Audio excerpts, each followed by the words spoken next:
watched my previous video, I did a quick unboxing of this new craft machine. This is the Cinch from We Are Memory Makers, and I purchased the one that cuts the square pegs, that has the square pegs, and there's also another one available that will cut circles, but I chose the square for this particular project. Okay, so we already went over in that last video quickly some of the instructions that come with the machine, how it tells you to punch, bind, and cinch your projects, your notebooks. So what I'm going to start with, I'm going to do something in a 8.5 by 11. This just happens to be a planner that I've been working on, and supposedly this can even cut on chipboard, so we're going to find out together. So I have all of my pages done, all of them printed, and I just need to punch them, and then we'll get this assembled. Hopefully this will be very quick and it won't take very long to do. So now that everything's out of the way, first thing I need to do is unhook the bar, so that will release my bar and all of my punches are engaged. So this is where your punches are, and in your instruction booklet it tells you how to arrange your pages, how to arrange your punches if you're working on a project that is larger than 6 inches. Again, this is all in the instructions. So I'm working on 8.5 by 11 paper, so I will be using I will be doing what the book says. All right, so first and foremost, we're going to use our guide. So I'm going to make sure that my ruler is pushed all the way in, and I'm just going to start punching my paper. So I'm not sure how many pages I can punch at a time. I took about 5. And you simply line your pages up here at the edge, make sure everything is square. Push it all the way to the back of the machine and punch down. And you can see I have the first set of holes. The next thing you're going to do if you're working with something that is larger than 6 inches is you need to slide your ruler out. So you want to slide that all the way out. I know I'm punching 11 inches, so you can look in your instructions and it will tell you if your book size is 11 inches that I'm going to pull out the corresponding pin, which is 10. So I want to make sure that I pull out for that second punch, and this is only for the second punch, that number 10 pin. So let me move these out of the way so you can see what we're doing. And I'm going to, again, line that up with the corner. I'm going to push it back. Now there is a pin here, and I'm going to move the camera so hopefully you can see that. So right here is the little peg, and you want to use this. You want to push that down, and there it will hold your peg in place. This little peg will go right into that hole that you punch, so it'll keep your paper from sliding around. And repositioned a little bit. Okay. So then we have disengaged our 10, so we don't want to cut off the edge of our paper. And make sure everything is square. And punch down the second time. And then you're going to lift that peg up. And here is your paper. So all of my holes are cut all the way across. Now I'm going to continue to do this for the rest of my paper. Now when I push this back in, I want to make sure and push my peg back in because I need all of my holes to cut now. Now since I have so many pages to do, what I'm going to do with this one is I'm going to do all of the first punch, and then I will go on to the second punch. So I think that makes more sense. Okay, I may have punched a little bit too much for that one. And we're going to speed through this process.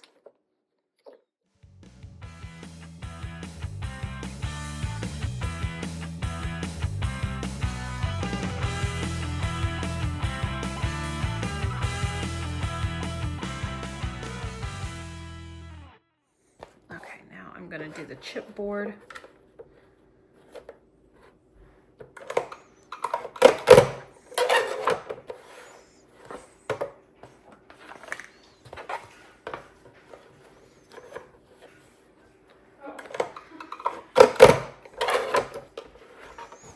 Okay, now pull peg 10.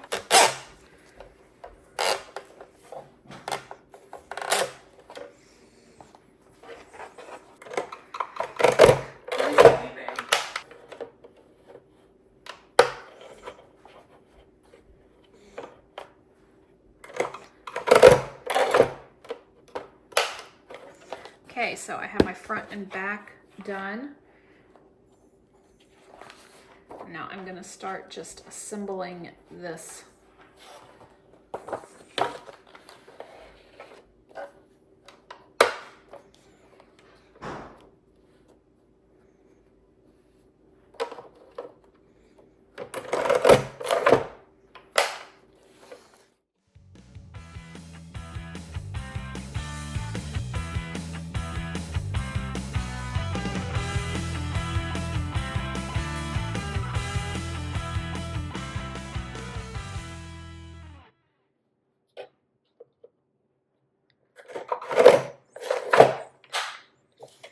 Okay, so I now have all of my papers punched.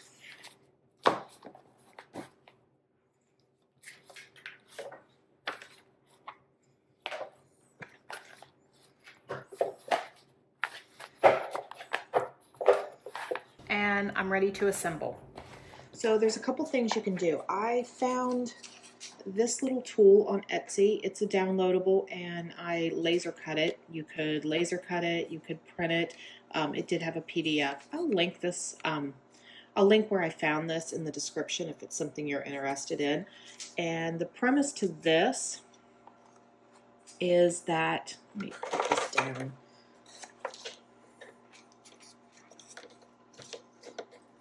Get that handle out of the way. So the premise to this is that you can use this little guide to determine, about what size binding you need. And you can see this right here is about 5/8. Obviously a half I'm not going through, but 5/8 would be perfect.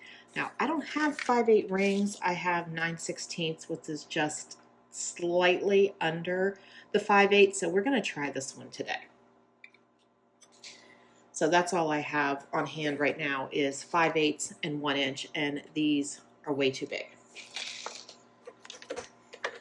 So I'm going to release that and I'm going to load my paper. So that's what these pegs on the side are for. So you just put your little spine right here. Get your pages. And so when you do this, you're going to start with your pages that are going to go in your notebook. Okay, I'm going to split this up a little bit, starting from my pages in the back.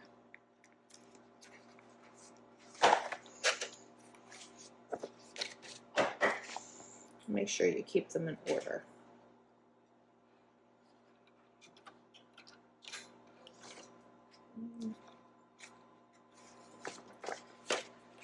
I have over 50 pages, so it's easier for me to do this in small amounts rather than the entire thing at once.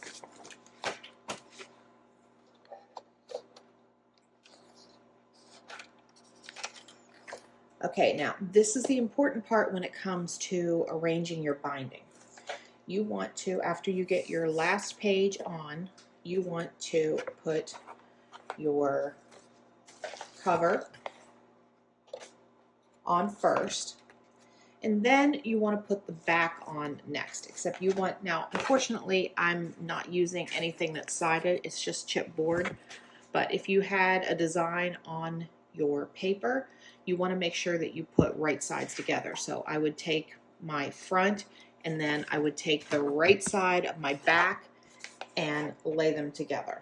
But this isn't going to matter for this because it's all the same, it's just chipboard. And this will keep your seam hidden. All right, so then you just lift this off and then turn my machine around. this here. And then you're just going to take your binder. Let's see if I can zoom in for you a little bit. Now, before you press anything, you do need to adjust your binding depth. So this has, you know, it has spaces, it has settings all the way from 3/8 to 1 1/4 inch, but my binding is 9/16. So you just take this little knob, press it down, and turn it. So I'm going to get down to my 5/8, and then I'm going to go one little notch past that because it is slightly smaller than 5/8.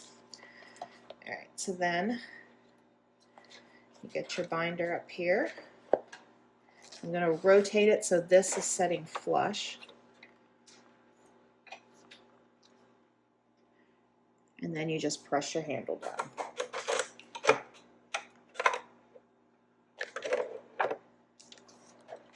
And then just move it down and do the same thing all the way across.